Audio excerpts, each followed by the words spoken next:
요한계시록 19장 17절서부터 21절까지의 말씀입니다.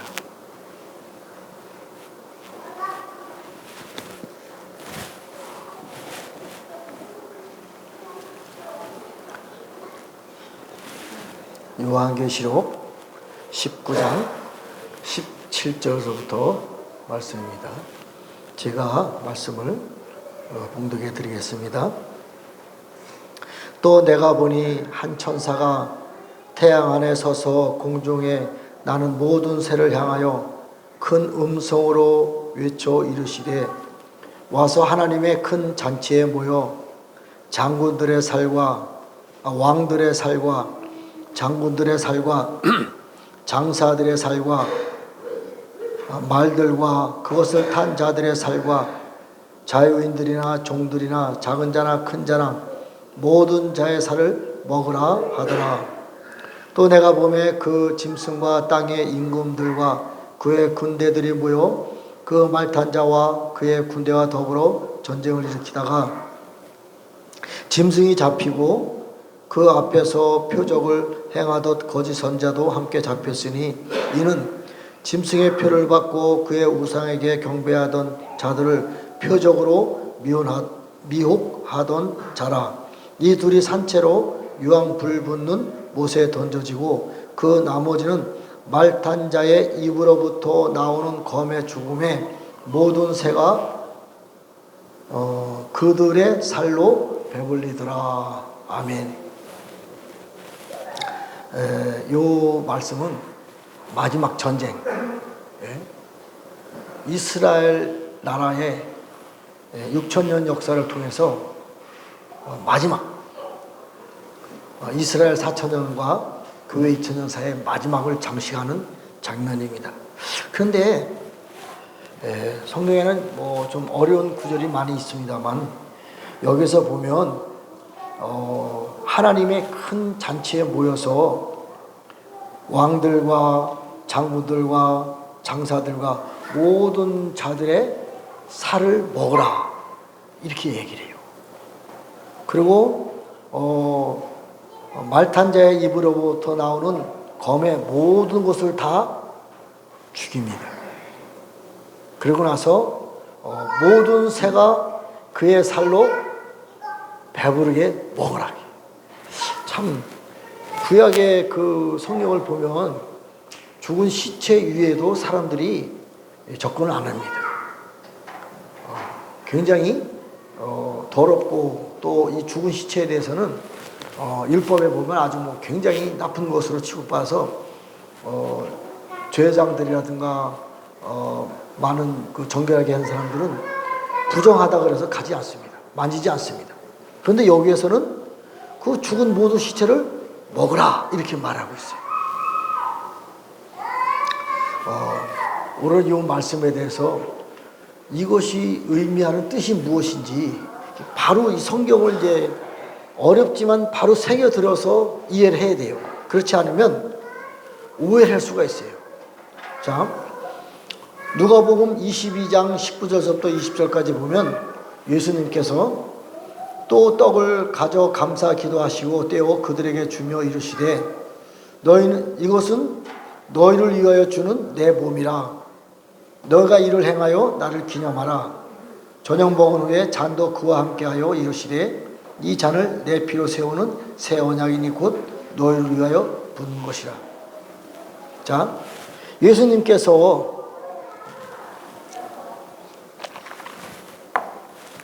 마지막 최후의 만찬을 하시는데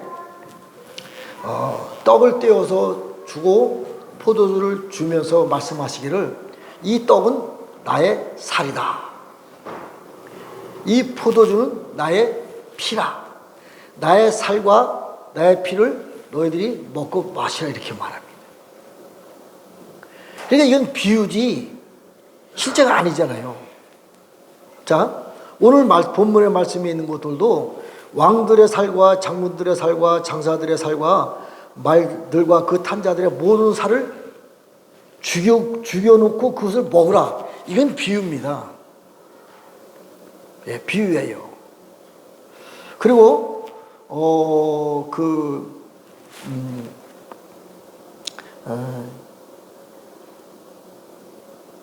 말씀이 마태복음 24장 25절서부터 28절까지, 누가복음 17장 30절서부터 37절까지 똑같은 내용이 나옵니다. 이 내용은 주님이 공중에서 강림하실 때, 지상 재림하실 때의 사건을 그대로 표현해 놓습니다. 그러고 나서 뭐라고 얘기하냐면, 죽음이 있는 곳에 독수리들이 있다 그래요. 그럼 뭐예요? 독수리들 보고 죽은 시체를 먹으라, 이 얘기입니다. 이 독수리는 그냥 산에 사는 우리가 동물, 짐승 독수리를 말하는 것이 아닙니다. 영적 하나님의 독수리 같은 존재들을 말하는 거예요. 마지막 때에 주님이 공중에서 지상 재림할 때 엄청난 심판이 있어요. 전 지구의 4분의 4는 다 멸망당합니다. 사람들도 마찬가지예요. 많은 대다수 사람들은 다 죽습니다. 그런데 그 죽은 자들의 살을 독수리처럼 하늘에 날아다니는 새들이, 영성을 가진 사람들이 먹으라, 이 얘기예요. 잘 이해하셔야 돼요. 이건 비유입니다, 비유. 실제로 죽은 시체를 먹으라는 얘기가 아닙니다. 그러면 살과 피에 대해서 우리가 잘 이해를 해야 돼요. 자, 욥기서에 보면 하나님의 아들들과 사단이 욥을 놓고 서로 변론하는 장면이 나옵니다. 어쨌든 사단에 의해서 욥이 굉장히 고난을 당해요. 많은 동방의 최고의 부자인 그가 하루아침에 쫄딱 거지가 됩니다. 그랬을 때 욥의 모든 환경이 다 사단에 의해서 멸망받았을 때 그 환경을, 그 과정을 뭐라고 설명했냐면, 욥기서 2장 4절서부터 위에 보면 뭐라고 설명하냐면, 욥의 가죽이 다른 가죽으로 바뀌었다는, 환경이 바뀌었다는 얘기를 욥의 몸의 가죽을 그렇게 표현하는 겁니다. 상징을 잘 이해해야 돼요. 상징입니다, 상징. 하나의 표현하는 방법입니다. 자, 또 성경에는 시편 74편에 보면 13절부터 14절까지 보면, 주께서 주의 능력으로 바다를 나누시고 물 가운데 용들의 머리를 깨뜨리셨으며 니오야들의 머리를 부수시고 그것을 사막에 사는 자들에게 음식물로 주었다 그래요. 자, 이것은 실제 사건이 있었던 내용입니다. 이스라엘 백성이 애굽에서 출애굽해서 홍해 바다를 건너서 그 가나안 땅을 향해 갈 때 저 뒤에서 애굽 군대들이 막 쫓아옵니다. 그랬을 때 모세에 의해서 실제로 홍해 바다가 갈라지고 이스라엘 백성, 정확한 건 알 수 없습니다. 약 200만 명이 홍해 바다를 건너서 무사히 그 가나안 땅을 향해서, 광야를 향해서 나아갑니다. 요때의 시편의 기자가 영의 세계를 자세히 푸는 내용이 요 내용이에요. 하나님께서 바다를 가르시고, 모세는 하나님의 일을 하는 대역자입니다. 일을 하나님이 하신 거예요. 주께서 바닷물을 나누시고 그 바닷물 안에 있는 용들의 머리를 발로 밟으시고, 이게 중요한 거예요. 이게 실제입니다. 그런데 그 용들을 갖다가 니오 야단 이렇게 말하고 있어요. 성경에는 우리가 볼 수 없는 많은 현상들이 많이 있습니다. 실제로 절에 가면 용 많이 그려놨잖아요. 걔들이 그냥 그려놓은 것이 아닙니다.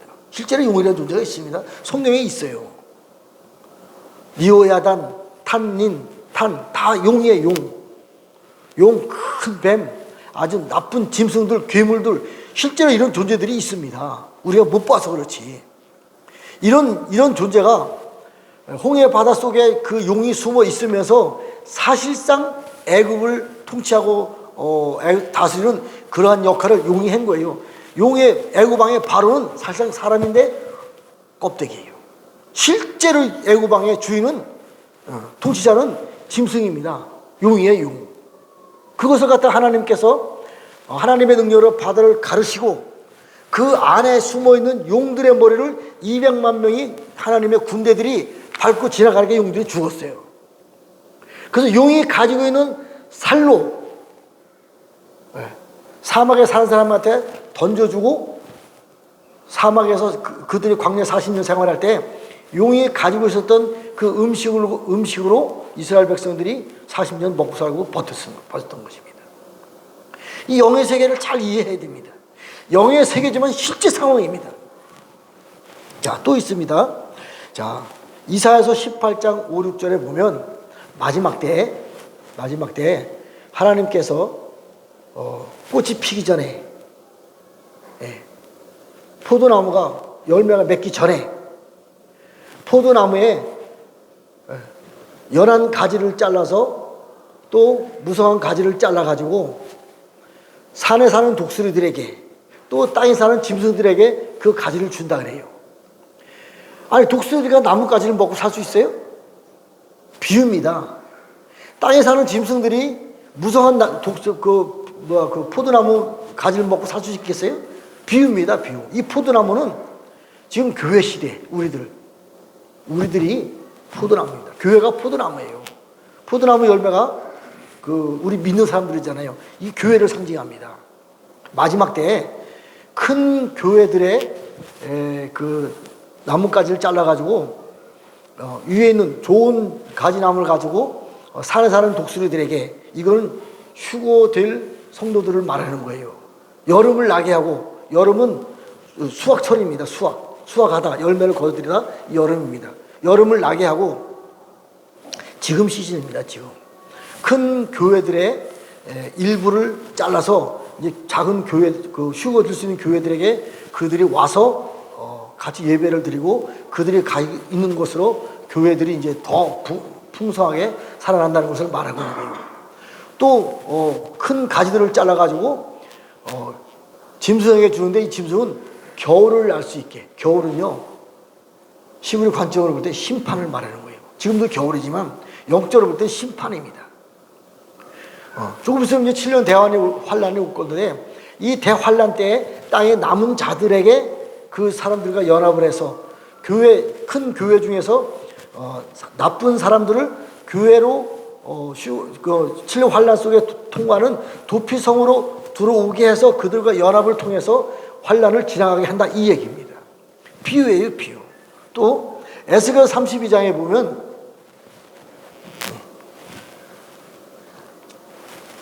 이집트의 왕이 바로 왕인데 영적 짐승으로 표현했습니다. 너는 나일강의 악어라, 큰 악어라. 원어로 보면요 탄닌입니다. 원어로 보면 너는 나일강의 탄닌 이렇게 말하고 있어요. 이 탄닌이 니오야단, 탄닌, 다 용, 큰 뱀, 괴물, 짐승, 보이지 않는 짐승들을 말하고 있는 거예요.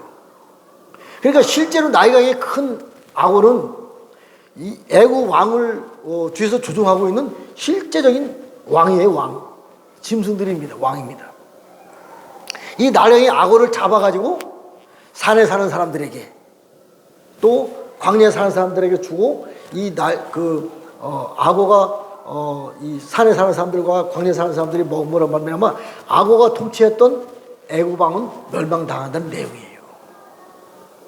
자, 오늘 본문 말씀 보면 마지막 때 최후의 전쟁을 통해서 이 땅을 지배하고 있었던 왕, 임금, 그 다음에 뭐 장사하는데 많은 그러한 부자들, 이러한 사람들을 하나님의 심판으로 잡아서 그들이 가지고 있는 것을 너희들을 취하라, 이 얘기예요. 영적인 원리입니다. 근데 원래는 이스라엘 그 법으로 볼 때 죽은 사람들은 그냥 무덤에 매장시켜 버립니다. 또 제물로 하나님 앞에 제물로 드릴 때 더러운 똥이라든가 이런 내장들은요 다 밖에다 버리고 태워버립니다. 그거 먹지 않아요. 그런데 오늘 본문 말씀을 보면 죽은 시체를 먹으라 그래요. 이 얘기는 뭐냐면요, 잘 이해하셔야 됩니다. 마지막 최후의 심판 때는요 전 지구의 4분의 3은 완전히 멸망당합니다. 4분의 1은 이 상황 그대로 주인이 바뀌는 거예요. 세상 사람이 주인이 아니고 우리 예수 믿는 우리가 주인이 되어서 천년 왕국으로 이 땅을 가지고 들어가면서 이 문화와 이 모든 환경이 천년 왕국에 들어간다는 이 얘기입니다. 이거를 어렵게 성경엔 비밀로 풀어놓은 이 이야기입니다. 자, 오늘 제가 왜 이 말씀을 드리냐면 며칠 전에 주님께서 저에게 집에서 잠을 자고 있는데 실제로 이세벨의 영이 하는 것이 저는 지식의 영이 누구보다도 좀 있습니다. 주님이 저에게 넌 지식을 왜 구하지 않느냐 그래서 약 15년 전부터 지식을 구했기 때문에 지식의 영이 누구보다도 저는 발달돼요. 그건 제가 압니다. 어느 영이 들어왔는데 이게 이세벨이다 알아지는 거예요. 이게 지식의 영입니다. 이세벨의 영이 저기로 들어왔어요. 물론 저를 죽이려고 왔겠지. 근데 약간의 눌리는 거예요. 이세벨은 사단의 왕입니다. 왕후예요, 왕후. 굉장히 큰 영이죠. 그래도 제가 약간의 눌림이 있었는데 그 순간에 제가 선포를 했습니다. 너 바로 오늘 너는 끝났어. 딱 선포를 하니까 사라지는 거예요. 그러고 나서 마라탕을 먹어라. 그러면 이세벨의 영과 싸워 이길 수 있다. 이 말씀을 주신 거예요. 자, 굉장히 중요한 내용입니다. 자, 그 이세벨의 그 영을 이해하려면 구약 성경에 나와 있는 이세벨의 영과 엘리야의 그 전쟁하는 장면이 나옵니다. 이걸 잘 이해하셔야 지금 이 시대에 우리가 어떻게 이세벨 영과 싸워 이길 수 있나 이것을 풀어낼 수 있는 것입니다. 자, 엘리야가 거짓 선지자 850명과 싸워서 이겼어요. 어쨌든. 근데 엘리야가 그때 당시에 성전을 회복함으로 말미암아 하나님의 능력이 임해서 850명의 거짓 선지자들과 싸우고 이겼어요. 혼자서. 이건요 보통 사건이 아니잖아요. 혼자서 어떻게 850명의 거짓 선지자들과 싸우고 이길 수 있겠어요? 하나님이 역사하심으로 말미암아 엘리야가 거짓 선지자 850명과 싸우고 이겼습니다. 이때 이 이스라엘 나라의 아합 시대의 아합의 부인인 왕후인 이세벨이 등장합니다. 등장해서 내가 내일 저 엘리야에 가서 엘리야를 죽여버리겠다 이렇게 선포를 해요. 이 소식이 엘리야가 들었어요. 그러면 엘리야가 850명과 싸우고 이겼는데 그 우리가 볼 때 뭐 한 사람 한 여인 왕후 왜 못 이기겠어요? 도망갑니다. 엘리야가 도망가요. 왜요? 850명은 선지자입니다. 선지자. 근데 이세벨은요 왕후예요. 왕하고 같은 셈이에요. 같은 레벨이에요. 영적 높이가 다르기 때문에 엘리야는 이길 수 없는 것을 알고 도망갑니다. 그래서 도망가서 노된나무 밑에 가서 나를 죽여달라고 하나님 앞에 나는 더 이상 살 가치가 없다고 고백을 해요. 그럴 때 하나님이 천사들을 동원해서 물과 떡을 줘서 40일 동안 걸어 다닐 수 있는 그 능력을 주시고 호렙산 신의 산에 가서 하나님을 만납니다. 하나님을 만나요. 그때 하나님이 엘리야에게 엘리야 다음 시대에 일어나야 될 능력을 선포합니다. 아람 왕 이스라엘과 반대되는 적그리스도 나라입니다. 적의 나라예요. 적그리스도가 아니라 이스라엘과 원수지가 아닌 그 아람 왕에게 네가 가서 기름 부어주라 그래요. 그래서 아람 왕의 하사엘에게 기름을 부어줍니다.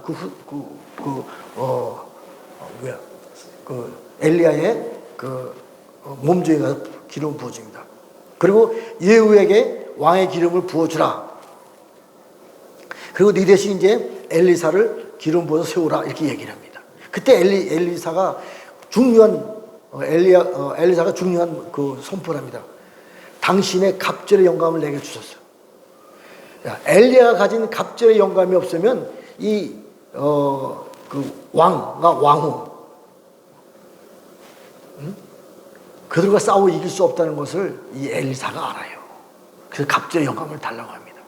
그리고 엘리야는 이제 역사 속으로 사라지고 그 이후에 아람 왕 하사엘에게 기름 부어줬는데 이 아람 왕 하사엘이 아합 왕과 싸워서 아합 왕이 죽습니다. 그리고 예후 왕이 등장함으로 예후 왕에 의해서 그 이세벨의 영이 죽습니다. 그리고 이제 엘리사가 갑절의 능력을 가지고 하나님의 사자의 역할을 감당합니다. 자, 계시록에 보면요, 지금도 일곱 금초대교회 시대, 지금 일곱 금초대교회 시대입니다. 이세벨의 영이 지금도 존재하고 있습니다. 이세벨이 아닌 이세벨의 영이 지금도 존재하고 있습니다. 사단의 왕급이에요, 왕급. 일반적인 선지자는 이세벨 영과 싸워 이길 수가 없습니다.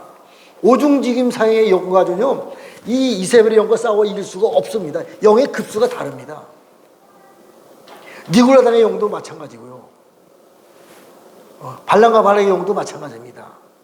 오중직임 사역 영 가지고요, 이 영과 싸워 이기는 게 아니에요. 물론 뭐 싸워서 뭐 비켜가거나 어떠한 타격을 줄 수 있을지 모르지만 싸워서 이길 수 있는 영성이 아니에요. 갑절의 영성을 받아야 됩니다. 이것이 지금 이 시대에 필요한 늦은 비에 강력한 성령님의 역사입니다. 갑절, 장자들이 받는 갑절의 능력이 우리에게 부어졌을 때 우리가 발람과 발락의 영, 이세벨의 영, 니골라당의 영과 싸워 이길 수 있는 능력이 우리에게 임하는 것입니다. 그래서 늦은 비에 성령님이 필요한 거예요. 오중직임 사역은 이른 비에 성령님이십니다. 자, 예수님이 아까도 잠깐 말씀 나눴지만 예수님의 너희는 내 피와 살을 먹고 마셔라. 이것이 새 언약이 이렇게 말씀하십니다. 예수님의 살을 먹어야 되고요, 예수님의 피를 마셨을 때 우리가 새 언약을 이룰 수 있는 능력으로 나아갑니다. 새 언약을 이해해야 돼요. 새 언약. 그럼 지금까지는 뭐 새 언약이 아닌가요? 맞습니다. 그러나 새 언약이 이루어지는 과정이 있다는 얘기죠. 예레미야 31장 31절에서부터 37절까지 보면 새 언약에 대해서 자세히 써놨어요. 이거는요, 지금 이 시대에 우리가 성경을 봐야 될 눈입니다, 눈. 이 새 언약이에요. 예수님의 살을 먹어야 되고 예수님의 피를 우리가 마셔야만 새 언약이 예수님이 성취해서 놓으셨지만 우리를 통해서 새 언약이 성취될 수 있다는 이 얘기입니다. 자, 새 언약에 물론 여러 가지가 있습니다만 하늘을 측량할 수가 있고 땅의 기초를 탐지할 수 있다면 조건이 있어요. 새 언약이 성취되려면. 자, 예수님이 히브리서에 보면 새 언약의 중보자이신 예수님께서, 새 언약의 중보자이신 예수님께서 사단의 머리를 발로 밟으시고 보좌를 올라가시면서 새 언약이 성취가 됩니다. 우리는 예수님은 그 일을 이루셨어요. 지금 보좌에 올라가셨으니까. 그 예수님이 하나님 아버지십니다. 우리는 예수 그리스도의 장성한 분량까지, 충만한 분량까지 우리 지금 따라가는 과정에 있는 거예요. 예수님이 이뤄놓으셨다고 해서 이 땅의 모든 것이 저절로 이루어지는 것이 아닙니다. 우리가 그 길을 따라가는 겁니다. 자, 새 언약에 성취되려고 하면, 우리를 통해 성취되려고 하면 하늘을 측량할 수가 있고 땅의 기초를 탐지할 수 있다면 유대인, 저 이스라엘 자손들이 지은 죄로 말미암아 저들을 영원히 나라가 되지 못하게 하리라. 잘 이해하셔야 돼요. 저 이스라엘은요, 새로운 예루살렘에 들어갈 때 저 이스라엘로 들어가는 것이 아닙니다. 물론 교회도 마찬가지예요. 제가 수차례 얘기합니다. 교회도 돌감람나무이기 때문에 새 예루살렘에 들어갈 수 있는 교회 시스템이 아닙니다. 바뀌어야 돼요. 참감람나무, 좋은 감람나무로 우리 교회가 변화되어야 됩니다. 저 유대인들도 저 유대인이 아닌, 저 이스라엘이 아닌 새로운 이스라엘, 새로운 유대인, 새로운 예루살렘으로 변화되어야 우리가 새 예루살렘에 들어갈 수 있는 것입니다. 교회 다음 시대를 이룰 수 있는 것이에요. 저 시대로 가는 것이 아닙니다. 제3성전으로 하나님이 세상을 이 땅에 계획한 곳 예루살렘이 완성되는 것이 아니고 3성전도 무너져야 되고 교회도 무너져야 되고 새로운 능력으로, 새로운 이름으로, 새로운 예루살렘으로 우리가 시스템으로 들어가야 되는데, 그렇게 되려면 하늘을 측량할 수가 있고 땅속의 기초를 탐지할 수 있어야 되는 거예요. 자, 하늘을 측량하는 것은 계시록 10장의 내용이 자세히 나왔어요.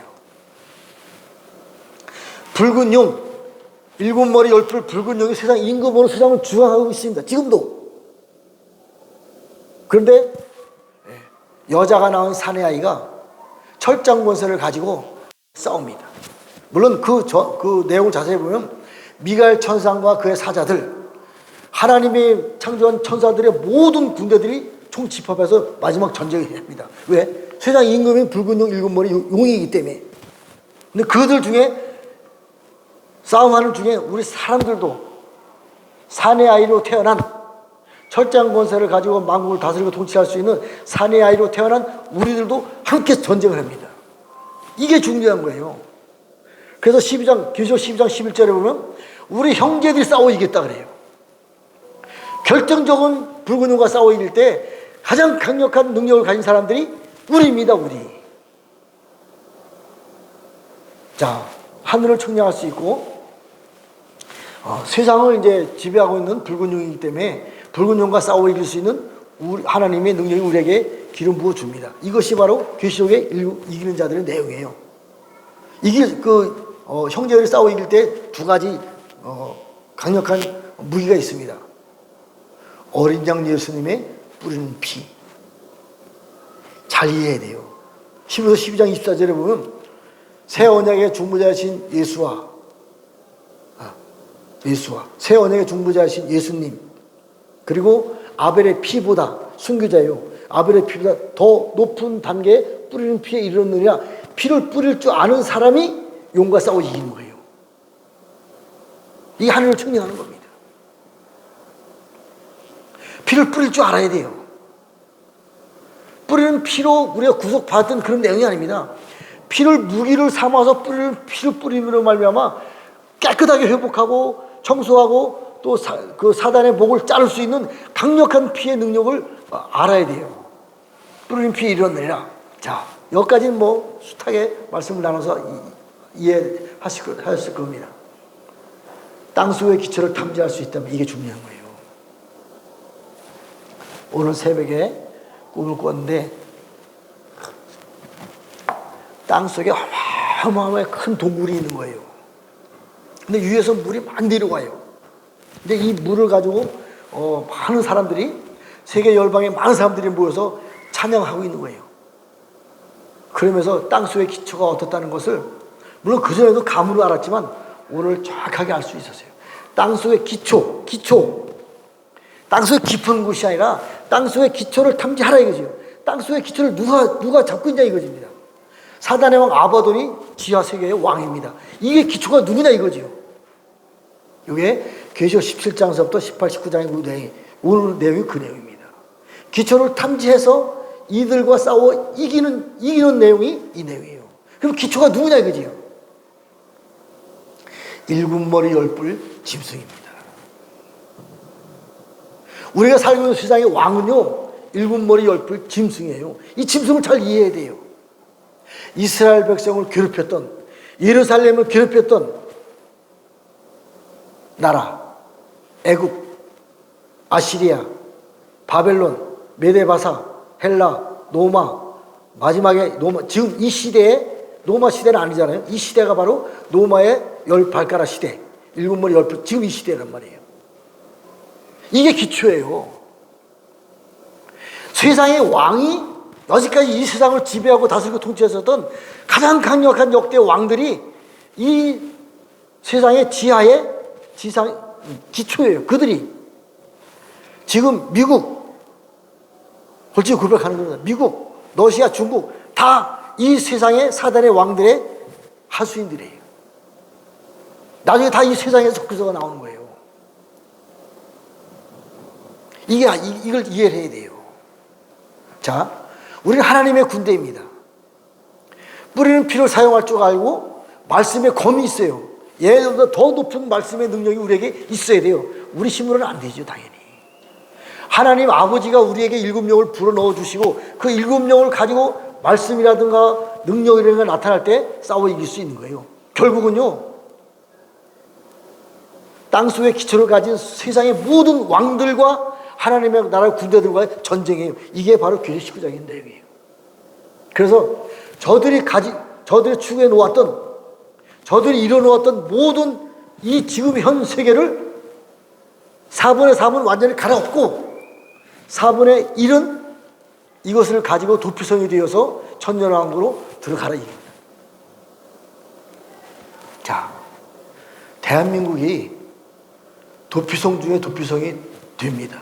아시아에 있는 금초대 교회에게 편지하라.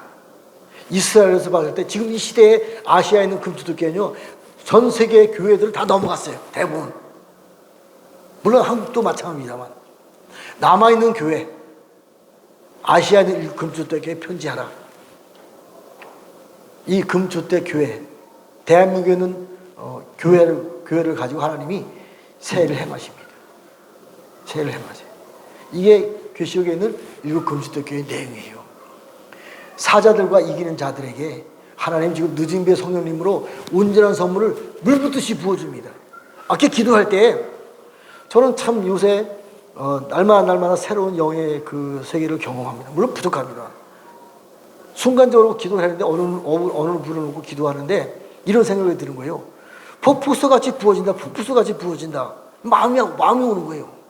방언으로 기도하는데 해석이 되는 겁니다. 늦은 비의 성령님이 강력한, 늦은 비의 원어의 뜻은요, 강력한 소낙비예요. 아까도 기도할 때 그런 마음의 기도가 되는 거예요. 이분한테 하나님의 강력한 늦은 비의 성령님이 폭포수같이 부어진다. 폭포수같이 부어진다. 방언도 그렇게 나오더라니까요. 참 신기했습니다. 자, 어쨌든 이 중요한 어려운 내용이지만 중요한 내용입니다. 이 사람들이 만들어 놓은 모든 세계를 접수할 수 있는, 취할 수 있는 능력이 우리에게 부어지고 있는 것이에요. 우리의 어떠함이 아닙니다. 하나님의 능력으로 우리가 세상을 다스리고 정복할 수 있는 그러한 영성으로 우리를 세워주고 계십니다. 자, 오늘 제가 처음으로 아까 그 기도를 마치고 나서 설교를 하려 나오기 전에 주님이 감동을 줬어요. 여기까지 유튜브를 통해서 또 우리 영광교회를 통해서 많은 이제 그 세월이 흘렀는데 선물을 하나 주라 그런 감동이 있었어요. 며칠 전에 새벽에 저에게 남과 북이 대한민국 남한과 북한이 금세 빠르게 금세 숫자를 줬어요. 717 이렇게 숫자를 주셨어요. 이 717은 비밀입니다. 근데 그날 새벽에 오늘 아침에 뉴스를 제가 봤어요. 뉴스예요. 어떤 뉴스가 나오냐면 우리나라 광복회라고 있습니다. 광복회에서 7월 17일 날이 제헌절이에요. 근데 건국 기념일로 정하겠다. 올해서부터 내년서부터 7월 17일 날. 굉장히 중요한 얘기입니다. 광복회에서는 7월 17일 날 건국 기념일로 정하겠다 그랬는데 저에게는 영어로 남과 북이 금세 717 이 얘기 뭐예요? 풀어보면요. 통일된다는 얘기예요. 금세. 물론 하나님의 나라의 금세가 어느 시간인지 모릅니다. 그러나 분명한 것은 빠른 시일 내에 통일될 것이다. 그랬는데 광복회에서 바로 24년도에 내년에 7월 17일 날 건국 제헌절인데 건국 기념일로 정하겠다 이게요. 그럼 남과 북이 건국된 날이 7월 17일 날 이 얘기예요. 어쨌든 우리 유튜브를 보고 또 우리 예배드리는 분들에게 고레스 왕의 보호와 재물이 있습니다. 우리가 통일되었을 때 우리가 어떻게 해야 되는지 기도하시고 또 지금의 처해 있는 상황 속에서 연결되는 그러한 기도를 하시고 뭐 주식이라든가 다 연구를 해서 또 대비를 해서 또 영적으로도 또 환경적으로도 승리할 수 있는 그러한 우리 영광교회와 금주택교회 또 대한민국 영성을 가지고 나아가기를 바랍니다. 기도하고 주기도문으로 마치겠습니다. 하나님 아버지 감사합니다. 하나님의 나라는 하나님께서 잠언서 25장 2절에 감추하는 것의 영광이요 이 땅의 왕들은 찾는 것의 영광이라고 했습니다. 비밀을 찾아내서 하나님의 영광을 위해서 달려갈 수 있는 아버지 저희들 되게 도와주시옵소서. 아시아에 있는 일곱 금주택 교회와 사자들과 이기는 자들을 통해서 또 아버지 저 이스라엘에도 왕같은 제자의 기름 부음을 통해서 늦은 비의 강력한 성령님의 역사를 통해서 새 역사를 이루는데 저희들을 사용하여 주시옵소서. 우리의 어떠함이 아닌 하나님께서 마지막 때에 부어주시고자 하는 온전한 선물을 부어주심으로 말미암아 온전한 선물을 가지고 하나님이 원하시는 그런 나라로 아버지 세워나갈 수 있도록 축복하여 주시옵소서. 마지막 때 셈의 장막을 일으켜 주시고 또 셈의 장막 안에 도피성을 세워주시고 도피성 안에 애녹성 훈련을 통과해서 한옥과 완성된 성전을 통해서 하나님이 원하시는 그러한 새 역사를 이루는데 저희들이 쓰임받기를 원합니다. 새로운 이스라엘, 새로운 예루살렘, 새로운 이름으로 아버지 들어갈 수 있는 은혜를 부어 주시옵소서. 그렇게 하실 보좌에 앉으신 예수와를 찬양 올려드리며 예수님의 이름으로 축복하며 기도드렸습니다. 하늘에 계신 우리 아버지 이름이 거룩히 여김을 받으시오며 나라 이름 하옵시며 뜻이 하늘에서 이루어진 것 같이 땅에서 이루어지이다. 오늘날 우리에게 일용할 양식을 주옵시고 우리가 우리에게 죄 지은 자를 사하여 준 것 같이 우리의 죄를 사하여 주옵시고 우리를 시험에 들게 하지 마옵시며 다만 악에서 구하옵소서. 나라와 권세와 영광이 아버지께 영원히 쌓옵나이다. 아멘.